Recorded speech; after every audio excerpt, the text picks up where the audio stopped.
My name is Alianne Kimura, and I'm a graduate student from the Department of Anthropology at McGill University.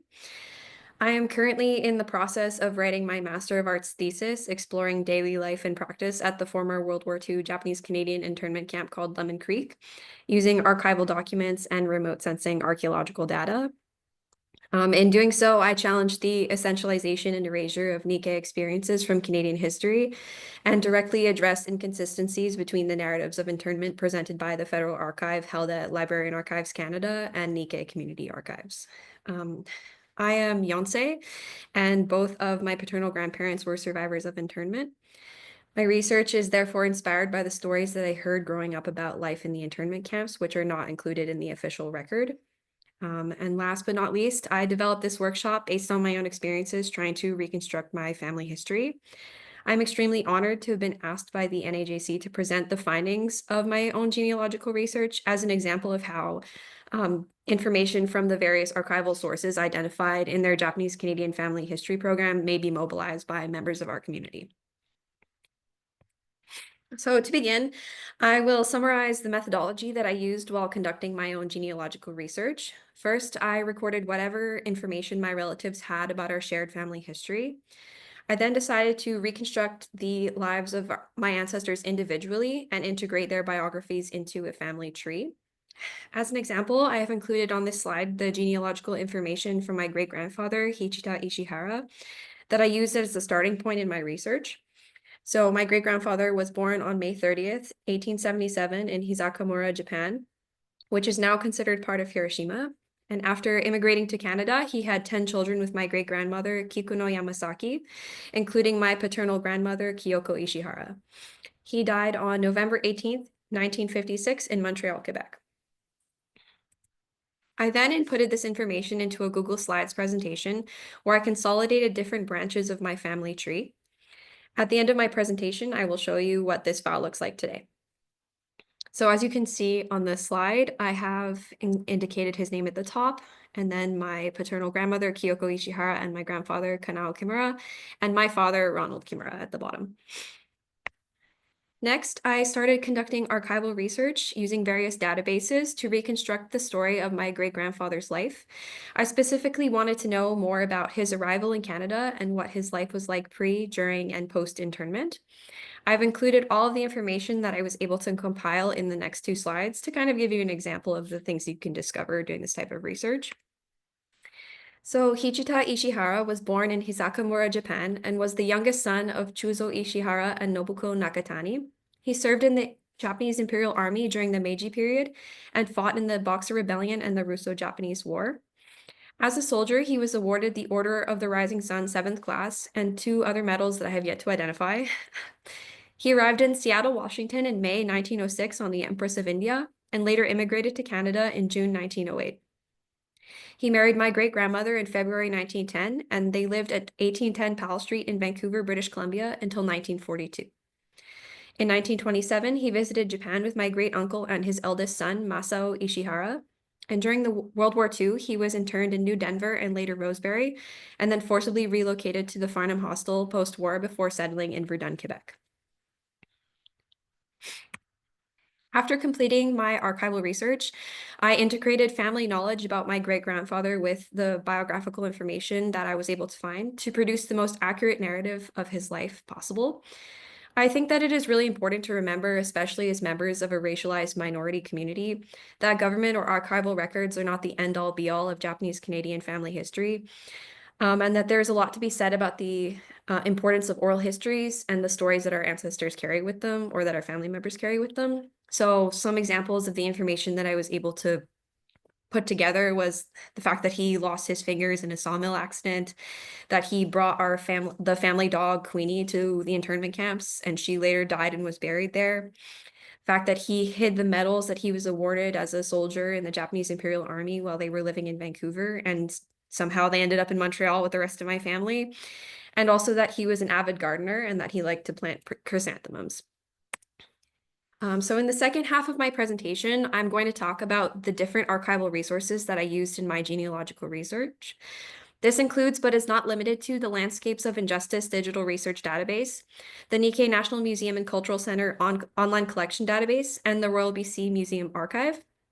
Library and Archives Canada, the McGill University Archive, the University of British Columbia Archive, Bibliothèque et Archives Nationales de Québec, Généalogie Québec, Ancestry.ca, and findagrave.com. The Landscapes of Injustice digital research database was developed as part of the Landscapes of Injustice, or LOI, research project directed by historian Jordan Rostanger, with the goal of digitizing primary sources that document the dispossession and imprisonment of Japanese Canadians during World War II. The LOI digital research database includes digitized copies of the files kept by the Office of Enemy Aliens, which held Nikkei property in trust during internment, and contains highly detailed biographical information about survivors of internment. And so specifically, the LOI digital research database contains documents recording the date of birth, residential address, registration number, date of evacuation, citizenship, occupation, and names of the spouse, children, and parents of all Japanese Canadians interned in 1942. In the context of my own family history, the LOI digital research database confirmed the birthplace of my great-grandfather, as well as his address, occupation, and the names of his parents. So in this slide, I've included one of those documents, which indicates his age at the time, his wife's name, the names of his children, and their address. And in this one, you can see documents confirming his birth date, the names of his parents, and I believe also the location where he was held during internment. So next, the Nikkei National Museum and Cultural Center is a community organization and museum located in Burnaby, British Columbia, that is dedicated to the preservation of archives, art, and objects related to Japanese Canadian heritage. The Nikkei National Museum online collection database is a catalog of the materials available for consultation at the museum, and often includes digitized versions of photographs or archival materials that can be important in genealogical research. The online collection database includes photographs, artifacts, archival documents such as newspaper articles, legal documents, notices, and personal correspondences, and audio recordings related to Japanese Canadian history, which is not limited to the internment period. I was able to find photographs of family members that I had never seen before using this database, which I thought was really, really helpful. As an example of the materials available through the online collection database, this is Rosie Okuda's membership card for the Montreal Nisei Athletic Club, signed by my great uncle and Hichita Ishihara's eldest son, Masao Ishihara. I have since learned that Uncle Mas was the president of the Montreal Nisei Athletic Club in the late 1940s, and that my family was regularly involved in sporting activities after their displacement to Montreal. Finally, the Royal BC Museum is a museum located in Victoria, British Columbia, and serves as the repository for the provincial archives. Archival documents such as birth, death, marriage, and baptism records are publicly available through the Royal BC Museum Archive. And this resource is particularly useful for reconstructing the pre-internment lives of Japanese Canadian ancestors. For example, I was able to download marriage records for my great-grandparents as well as several other relatives using this database. So I've included a screenshot of my great-grandparents' marriage license that was digitized by the Royal BC Museum Archive.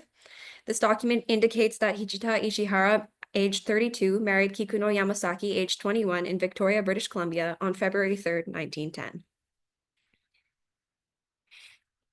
Some other helpful resources include Library and Archives Canada, the University of British Columbia Archive, Ancestry.ca, and findagrave.com. And if you are local to Montreal, the McGill University Archive, Bibliothèque et Archives Nationales de Québec, and Généalogie Québec. In particular, I find the biographical files from the Japanese Canadian History and Archives Committee of the Japanese Canadian Cultural Center of Montreal collection, held at the McGill University Archive, helpful for families that were relocated to Montreal post-internment. This collection was also recently explored in the Revitalizing the Japanese Canadian Archive in Quebec project, managed by my friend Sarah Breitkreutz. I have included their website and catalog in this presentation if you're interested in consulting some documents there. Before I end my presentation, I want to draw your attention to some challenges associated with researching Japanese Canadian genealogy. As an attempt to assert their Canadian identity, many Nisei or second-generation Japanese Canadians used English names, which are not listed in official documentation. Along the same lines, it is not uncommon for Japanese names to be misspelled in government records, and so I suggest widening your searches to include alternate or misspellings. So here are the links that I just talked about. The NAJCQC is also involved or has also been running what's called the Farnham Nikkei Memorial Project, which seeks to like memorialize the experience of Nikkei that were displaced to the Farnham Hostel post-war. And so the link to that website is also included in my presentation. And so for the last part of my presentation today, I'm just going to show you a bit of the information that I was able to put together on my own family history. So this is a photo of my paternal grandmother and my father and my aunts and uncles. So as I showed you in earlier slides, I was able to reconstruct this branch of my family pretty easily because I'm in contact with this side versus the other. So you can see my great-grandfather Hichita Ishihara, my grandmother Kyoko Ishihara, and my father Ronald Kimura. I also like to include photographs because I think it's an important point of reference. To be able to see a face is really helpful in understanding, where you come from. So it's another photo of everyone together. These slides that I showed you previously. And so I also have slides including the biographical information about other members of my family. This is my grandmother, Kyoko Ishihara. And then this would be the Kimura side of my family. Prior to doing this research, I actually had very little information about this side of my family as we weren't in contact with relatives. And so it was very, I think, productive for me to be able to reconstruct my family history on this side and really understand, where I come from. Like this slide includes information, none of which I had prior to doing this research. So I think that, Japanese Canadian family history is a bit difficult to research, but I think it's really, really fruitful and worth it.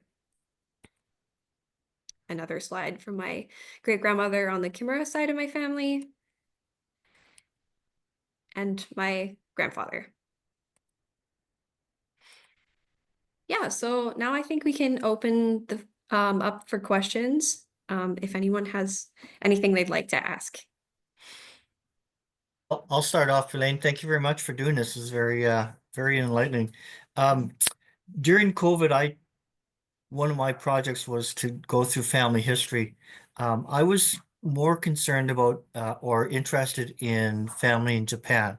Now I know this is just strictly, in Canada, but and I've got as far as my grandparents' family on the Terramura side, but just wondering, and we could probably maybe do this offline if it's not pertinent to this conversation, but any helpful hints in terms of trying to track down information in Japan when you don't speak the language and don't have access to kosekis?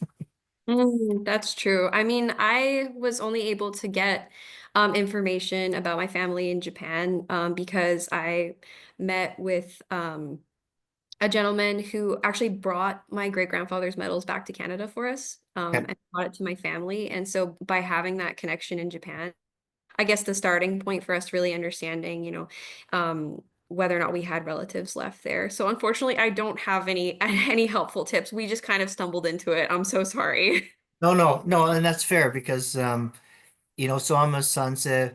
Most of well, the Isa is go on our side, the family's gone, and I have one aunt who knows some limited information, right? But just trying to deal with another country and all that kind of stuff is challenging, and I don't have the research skills, obviously, that you do. You have it, that you've developed and stuff. So just wondering about some hints, but thank you very much for that. If you want, you can contact me afterwards because the gentleman that I was in contact with from Hiroshima, he's very passionate about connecting families from Canada to Japan. So maybe. Awesome. Okay. Yeah, I will do that. I will do that. And as part of the NAJC projects, I'll be coming to Montreal in that the meeting that Sarah's part of organizing. So maybe we'll get a chance to kind of chat about some of that stuff then. So Oh, fantastic. That would be great. yeah, thank you.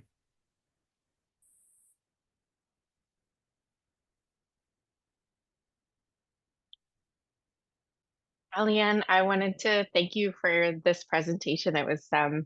It's really amazing to see what you've done, and I wanted to ask what was something that you totally didn't expect to learn or that was surprising? I think the fact that my great grandfather was a soldier in the Meiji Army and that um, he had won medals and had been recognized by the Emperor of Japan was definitely something really surprising. I think also learning that my grandfather was not born in Vancouver and that his family was actually in Alert Bay, BC, and in the Skeena Unorganized Territory was something that I definitely was not expecting. Yeah, there were a lot of things that came up that I was really, really surprised to hear. Thank you so much for your question. Yeah, thank you. Thanks for the stories.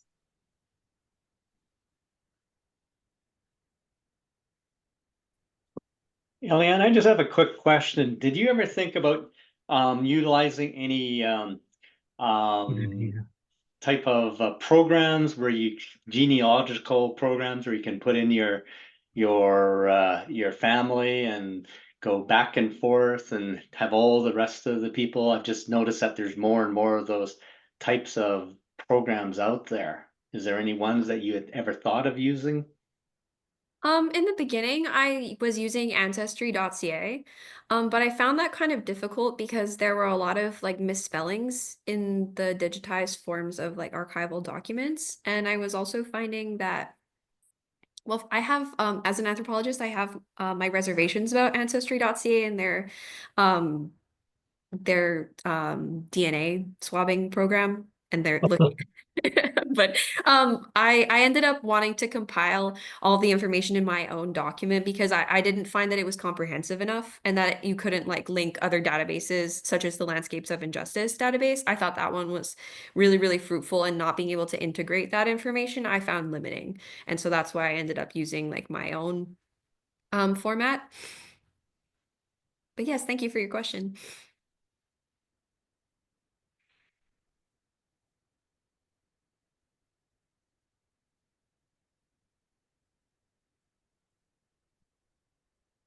I think I have a question in the chat about whether or not I went to the Nikkei National Museum in person or if I just used their online resources. So I have been to the Nikkei National Museum in person as part of my thesis research, and I actually met with Diane Ide, who I think is actually in the meeting with us. And she was really helpful for finding information for my thesis, but I was also able to look at documents like the photograph that I included of my grandfather playing baseball, I think was one that I had accessed in person. And I think that especially if you reach out to the research archivist there, you can find a lot of information that isn't necessarily available in the digitized database too. And they're also very well versed in the different collections. Hi, Elaine. Thanks very much for your wonderful presentation. It's really great to learn about what you've been learning. It's fantastic. I have grandparents who arrived in Vancouver, but I don't have a lot of information about their kind of pre-internment times. So I've discovered that one grandparent lived in a place called Eburn, which was on what is now, I mean, was Sea Island and is now basically the airport. Hmm. And then there was another community called Eburn that was across the river in South Vancouver. It was later renamed Marpole. But both communities don't exist now, and I was wondering how I might go about trying to find out more about them, Hmm. if you have some suggestions.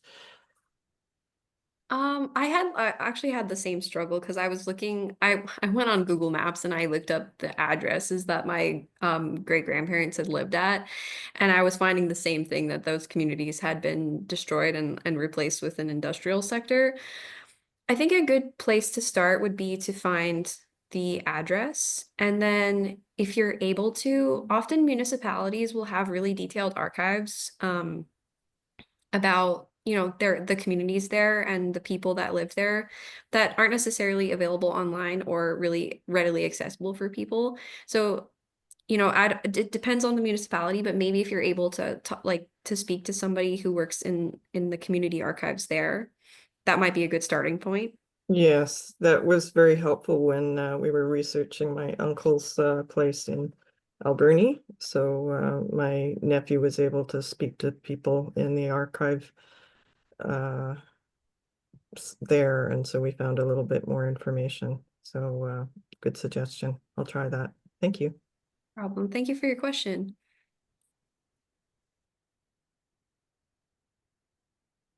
Oh, I also wanted to add too that if you are looking to see in municipal, there is the possibility of looking at aerial photographs. I know that there have been a lot of surveys done by the government of BC using airplanes to take like wide view photos of like the landscape and stuff. So there is that possibility too of the University of British Columbia has what's called a Geographic Information Center, and if you can give them coordinates, usually there's research assistants on staff that can help you look for aerial photographs of different areas that might have like undergone construction or no longer exist.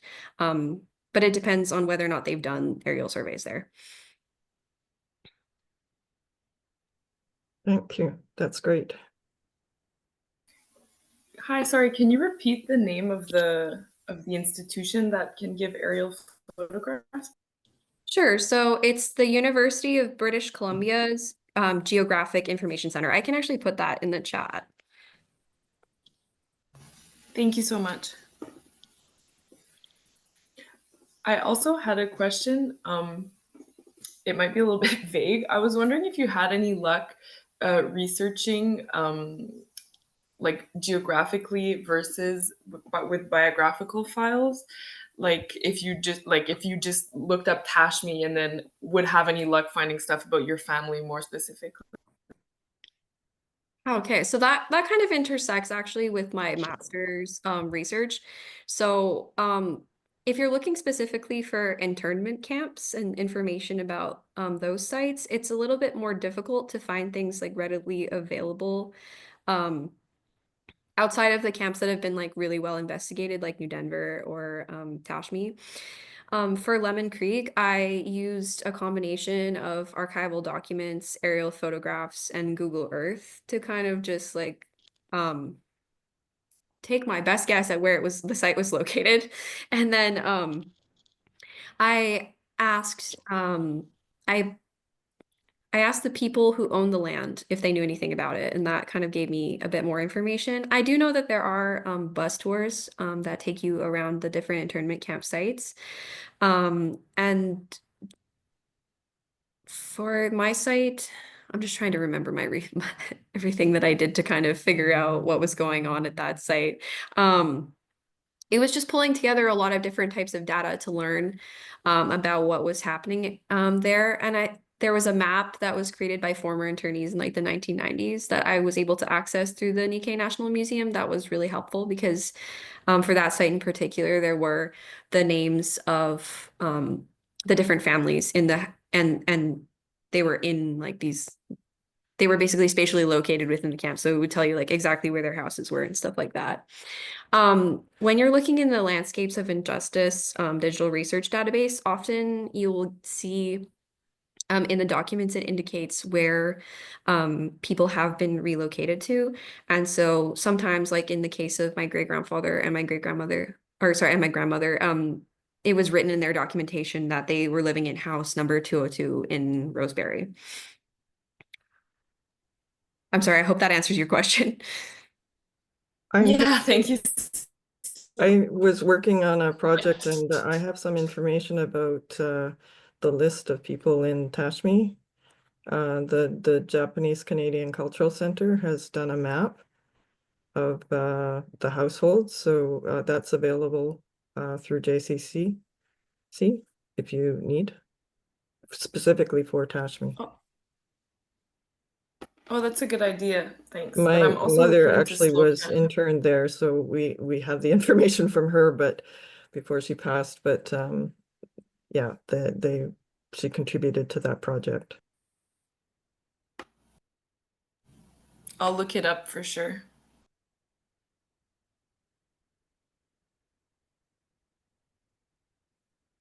I think we had a hand up if you want to go. Yeah, my name's Irina, and I had a question. I've been doing some research too, and I did some genealogy as a librarian before I retired, and I'm aware that you can use Canada censuses, and the ones that would be relevant are usually the 1911, 1921, and now the 1931 has been released.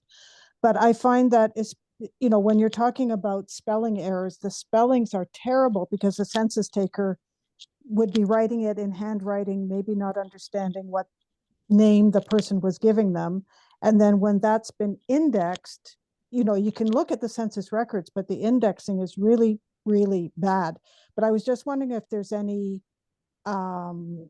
avenue for correcting or updating those census indexes that's being sort of centrally, you know, if there's a central organization that's trying to clean up those records. Unfortunately, as far as I know, there is not. I ran into the same problem of having a lot of names misspelled or information be inaccurate, probably because of a language barrier when the census information was being taken. As far as I know, for the immigration records, no, I don't know. I'm not aware of anyone working on cleaning that up, although I think it would be really helpful.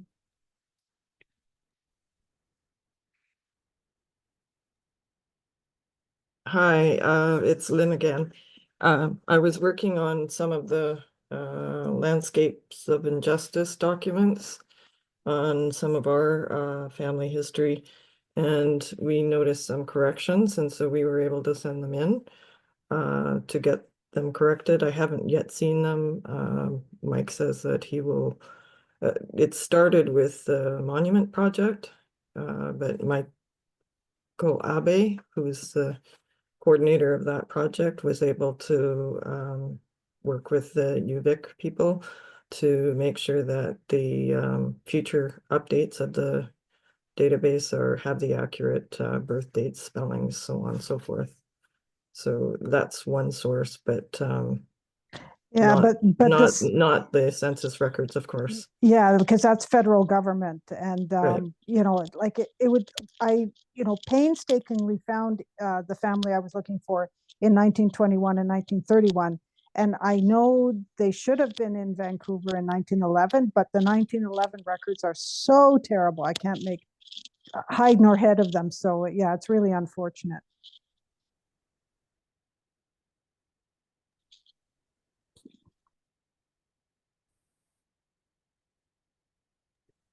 So Jerry Rayam in Victoria here. Just a comment on the last person who was looking for people who were not apparently present at the census time. When I was researching my wife's grandparents in wood fiber in 1921 or 31, I forget which now, they were not enumerated at that time because they were visiting in Vancouver. So there's always the possibility that they went on a trip, a holiday, just moved around at an inopportune time from the census taking point of view. The other comment I'd like to make is that you can sometimes make some headway with local historical societies. And my researches have centered around wood fiber, and the Squamish Historical Society is a repository for all the company material that has been left over from the wood fiber pulp and paper days. So that's another avenue, and the other avenue that might be worth exploring is Facebook pages that are devoted to particular communities. For instance, there's a wood fiber Facebook page which in my case, has proven to be quite useful for unearthing photographs from back in the 20s. I know Facebook can be a frustrating experience, but sometimes worth the effort to dig around a bit. That's it.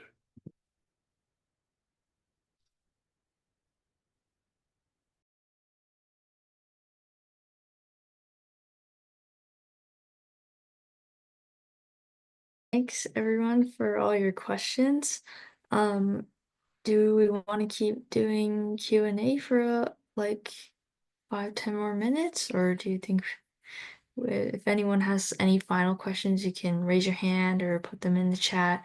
But thank you, Alianne, for your presentation, and I think that your research and what you've done is really great, and thank you for sharing today as well. If you want to add any closing comments, you can do that now.